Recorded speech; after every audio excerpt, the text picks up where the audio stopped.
皆さんこんにちは。フィルムワイズのしゅんです。今回なんですけれども、冒頭で見ていただいた通り、ルールオブサーズ3分割構図についてご紹介していきたいと思います。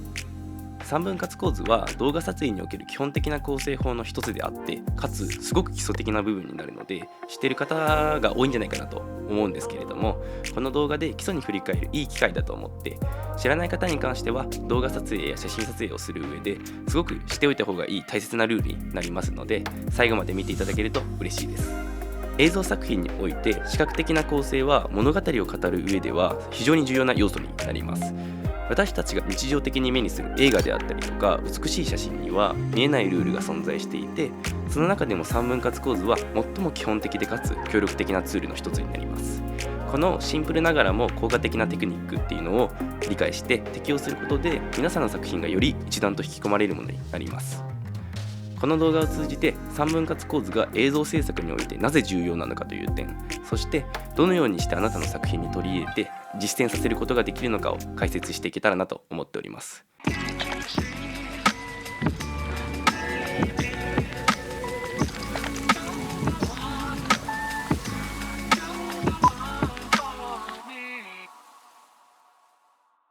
はい、ではまず3分割構図がそもそも何なのかというところをご説明させていただきます。画面を水平と垂直に3等分して交差する線上であったりとか、それらの交点に物語の主要な被写体であったりとか、そのカットで見せたい要素を配置する構図のことです。この方法はバランスよく見せるだけじゃなくて、視聴者の目を自然な形で重要な部分に導くことができる構図になります。そもそも3分割構図がなぜ必要なのかっていうところなんですけれども、映像を見る上で見る人が最後まで見てもらえるような注意を引きつける、集中してもらうことが不可欠だと思います。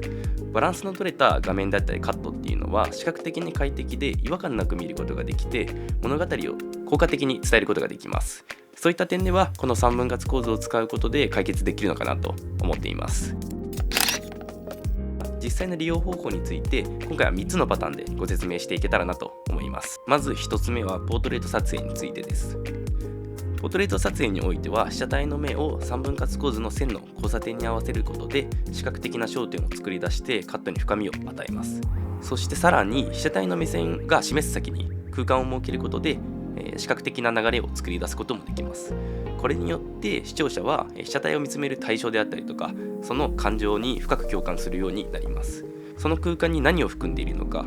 または被写体がどのような行動をとるのかっていうところに対する想像であったりとか期待感っていうのを視聴者に与えられます。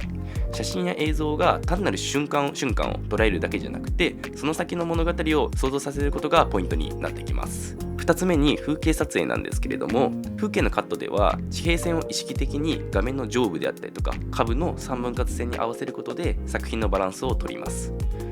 もし空に美しい雲であったりとか青空や夕日が広がっていて、その部分を印象強く映したいカットってあると思うんですけれども、そういった場合は地平線を下部の3分割線に配置して空の美しさを強調します。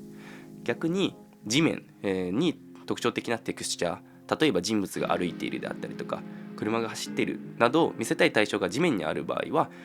地平線を上部の3分割線に配置してそのディティールを焦点を与えます。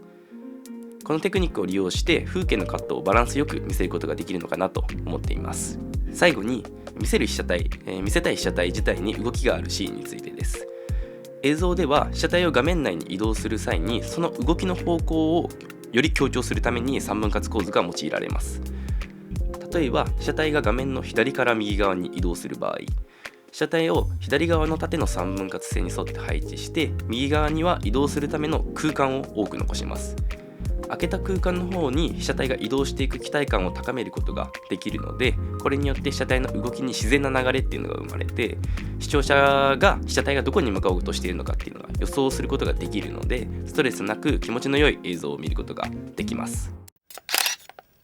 いかがだったでしょうか。本日は3分割構図の基本原則とそれの映像作品における重要性についてお話ししました。次に撮影を行う際に今回学んだ構図を意識してより魅力的でかつバランスの取れた映像を作ってみてください。